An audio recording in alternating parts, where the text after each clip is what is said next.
Spreadsheet interface components നമ്മൾ ഇന്നോട്ട് discuss ചെയ്യാൻ പോകുന്നത് സ്പ്രെഡ്ഷീറ്റ് ഇന്റർഫേസ് കമ്പണൻസ് ആണ്. ജസ്റ്റ് നമ്മളൊരു സ്പ്രെഡ്ഷീറ്റ് എക്സൽ ഓപ്പൺ ആക്കി കഴിഞ്ഞാൽ കിട്ടുന്ന ആ ഒരു വിൻഡോ ഉണ്ടാവുമല്ലോ, ആ ഒരു ഡിസ്പ്ലേയിൽ നമുക്ക് കാണുന്ന ടൂൾസ് കാര്യങ്ങളൊക്കെ ജസ്റ്റ് ഒന്ന് ഡിസ്കസ് ചെയ്യണം. ഫസ്റ്റ് വൺ നോക്കാം, A work book. A file in a spreadsheet program is called a workbook. A workbook contains one or more worksheets. Then worksheets എന്താണ്? Each worksheet is a grid consisting of rows and columns where data is entered and manipulated. Default name of worksheet are typically sheet 1, sheet 2, sheet 3, etc. You can rename them. എന്താന്ന് വെച്ച് കഴിഞ്ഞാൽ നമ്മൾ ആ ഒരു window open ആക്കി കഴിഞ്ഞാൽ ഏറ്റവും താഴെയായിട്ട് നമ്മൾ ബോട്ടത്തിൽ എന്ത് കാണാൻ കഴിയും? ഷീറ്റ് 1, ഷീറ്റ് 2, ഷീറ്റ് 3 അങ്ങനെ കാണാൻ കഴിയും. അതുപോലെ തന്നെ ഒരു സർക്കിളിന്റെ അകത്ത് ഒരു പ്ലസ് ഐക്കൺ ഉണ്ട്. പ്ലസ് ഐക്കണിൽ ക്ലിക്ക് ചെയ്തിട്ടായിരിക്കും ഓരോ ഷീറ്റ്സും നമ്മൾ ക്രിയേറ്റ് ചെയ്യുക. ഈ ഒരു ഷീറ്റ്സ് കൂടി ചേർന്നതാണ് നമ്മുടെ വർക്ക് ഷീറ്റ്സ് എന്ന് പറയുന്നത്. A work book contains one or more work sheets. Work book എന്ന് പറയുന്നത് എന്തായിരിക്കും?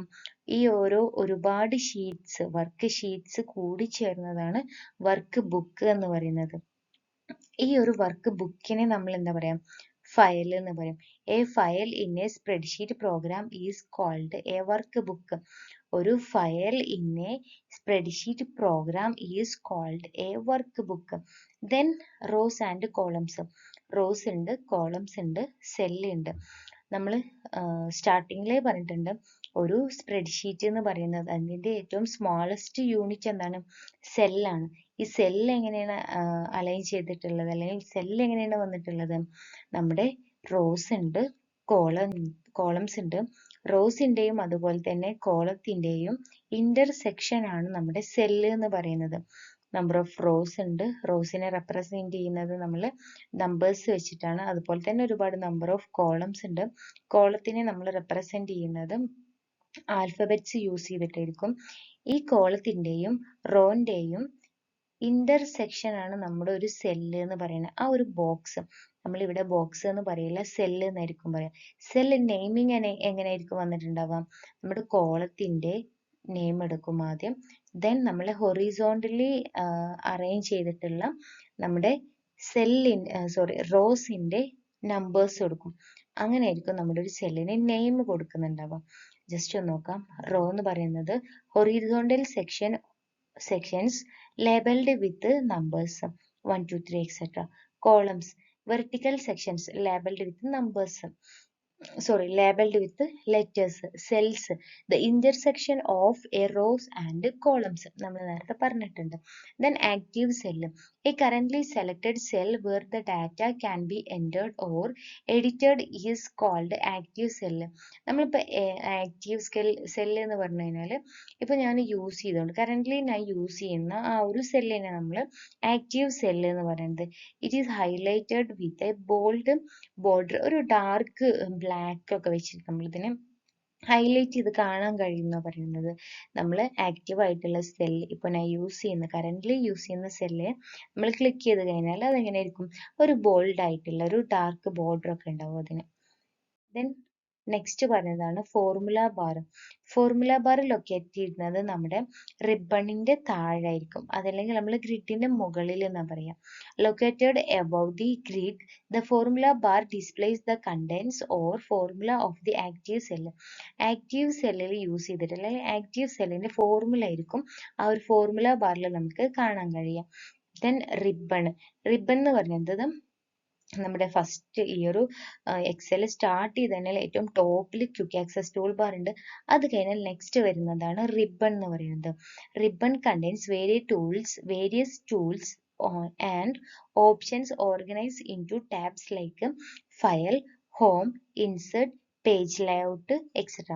ദെൻ ഇതുപോലെ പേജ് ലേഔട്ട് ഉണ്ട്, ഫോർമുലാസ് ഉണ്ട്, ഡാറ്റാസ് ഉണ്ട്, റിവ്യൂ ഉണ്ട്, വ്യൂ ഉണ്ട്, ഹെൽപ്പ് ഉണ്ട്. ഇത്രയും കാര്യങ്ങൾ നമ്മൾ പറയുന്ന പേരാണ് റിബൺ എന്നുള്ളത്. Then quick access tool bar ഞാൻ പറഞ്ഞിട്ടുണ്ടായിരുന്നു, നമ്മൾ ടോപ്പിലുള്ളതാണ് ക്വിക്ക് ആക്സസ് ടൂൾ ബാർ എന്നത്. ക്വിക്ക് ആക്സസ് ടൂൾ ബാർ നമ്മൾ എന്തിനാണ് യൂസ് ചെയ്യുന്നത്? It is a customizable toolbar that provides quick access to frequently used commands regardless of the tab currently active in the ribbon. It is located either above or below the ribbon in the Excel interface. എന്താന്ന് വെച്ച് കഴിഞ്ഞാൽ ഞാൻ continuous ആയിട്ട് ഒരു tool use ചെയ്യുന്നുണ്ട്. ഇപ്പോൾ ഇവിടെ normally നമുക്ക് എന്തായിരിക്കും, സേവ് ഉണ്ട്, അണ്ടോ ഉണ്ട്, റിഡോ ഉണ്ട്, ദെൻ കുറച്ച് കാര്യങ്ങളുണ്ട്. ഇപ്പൊ എനിക്ക് ഞാൻ കണ്ടിന്യൂസ് ആയിട്ട് ചാർട്ടിന്റെ എന്തെങ്കിലും യൂസ് ചെയ്യുന്നുണ്ട്. അപ്പൊ ഞാൻ എന്ത് ചെയ്യണം, ഇൻസേർട്ടിൽ പോകണം, ഇൻസേർട്ടിൽ ചാർട്ടിൽ പോകണം, അങ്ങനെ ടൈം അവിടെ ഒരുപാട് പോകുന്നുണ്ട്. സോ നമ്മൾ എന്താ ചെയ്യാം, ജസ്റ്റ് ആ ഒരു ടൂൾ എന്ത് ചെയ്യും, നമ്മളിവിടെ പിൻ ചെയ്ത് വെക്കും ടോപ്പിൽ. ക്വിക്ക് ആക്സസ് ടൂൾ ബാറിന്റെ ടോപ്പിൽ പിൻ ചെയ്ത് വെക്കും. ക്വിക്ക് ആക്സസ് ടൂൾ ബാറിന് രണ്ട് പൊസിഷൻസ് ആണ് ഉള്ളത്. ഒന്നല്ലെങ്കിൽ നമ്മുടെ റിബണിന്റെ മുകളിൽ കൊടുക്കാം, അതല്ലെങ്കിൽ റിബണിന്റെ താഴെ കൊടുക്കാം എന്ന് പറയുന്നത്. ദെൻ എന്താണ് ലാസ്റ്റ് എച്ചിൽ എന്താണ് നെയിം ബോക്സ് എന്ന് പറയുന്നത്. നെയിം ബോക്സ് നമ്മൾ സെല്ലിന്റെ നമ്പേഴ്സിനെ അതുപോലെ തന്നെ സെല്ലിന് പറഞ്ഞ സമയത്ത് നമ്മൾ പറഞ്ഞിട്ടുണ്ടായിരുന്നു സെൽ നെയിമിങ് ഉണ്ടായിരുന്നു. ഇപ്പൊ ഞാനൊരു സെല്ല് സെലക്ട് ചെയ്ത് കഴിഞ്ഞാൽ ടോപ്പിൽ നമ്മൾ കാണിച്ചിട്ടുണ്ട് ആരോ വെച്ചിട്ട് നെയിം ബോക്സ്. ആ ഒരു നെയിം ബോക്സിൽ ആ സെല്ലിന്റെ ആ ഒരു നമ്പർ ഓട്ടോമാറ്റിക്കലി വന്നിട്ടുണ്ടാവും. ഞാൻ ഏത് സെല്ലാണോ സെലക്ട് ചെയ്യുന്നത് അതിന്റെ നെയിം ബോക്സിൽ ഓട്ടോമാറ്റിക്കലി വന്നിട്ടുണ്ടാവും. Then groups. The ribbon in Excel is divided into tabs: home, insert, page, layout, etc. And each tab contains multiple groups that organize related commands. എന്ന് വെച്ചാൽ ഇപ്പൊ നമുക്ക് ഒരുപാട് റിബൺസ് ഉണ്ട്. ഹോം, ഇൻസെർട്ട്, പേജ് ലേഔട്ട്, അങ്ങനെ ഒരുപാടുണ്ട്. ഇപ്പൊ ഞാൻ ഹോമിൽ ക്ലിക്ക് ചെയ്ത് കഴിഞ്ഞാൽ താഴെ നിങ്ങൾക്ക് കാണാൻ പറ്റും clip board, font, alignment, numbers, style. അതൊക്കെയാണ് ഗ്രൂപ്പ് എന്ന് പറയുന്നത്. ഇപ്പൊ ഞാൻ അലൈൻമെന്റ് എന്നുള്ള ഒരു ഗ്രൂപ്പ് എടുത്തു കഴിഞ്ഞാൽ അലൈൻമെന്റ് ആയിട്ട് കണക്ട് ചെയ്തിട്ടുള്ള എല്ലാ ടൂൾസും ആ ഒരു ഗ്രൂപ്പിൽ ലിസ്റ്റ് ചെയ്തിട്ടുണ്ടാവും. ദെൻ അതുപോലെ തന്നെ നെക്സ്റ്റ് ഫോണ്ട് ആണെങ്കിൽ ഫോണ്ട് ആയിട്ട് റിലേറ്റ് ചെയ്തിട്ടുള്ള എല്ലാ ടൂൾസും ഫോണ്ട് തന്നെ ഗ്രൂപ്പിൽ അലൈൻ ചെയ്തിട്ടുണ്ടാവും എന്നാണ് പറയുന്നത്.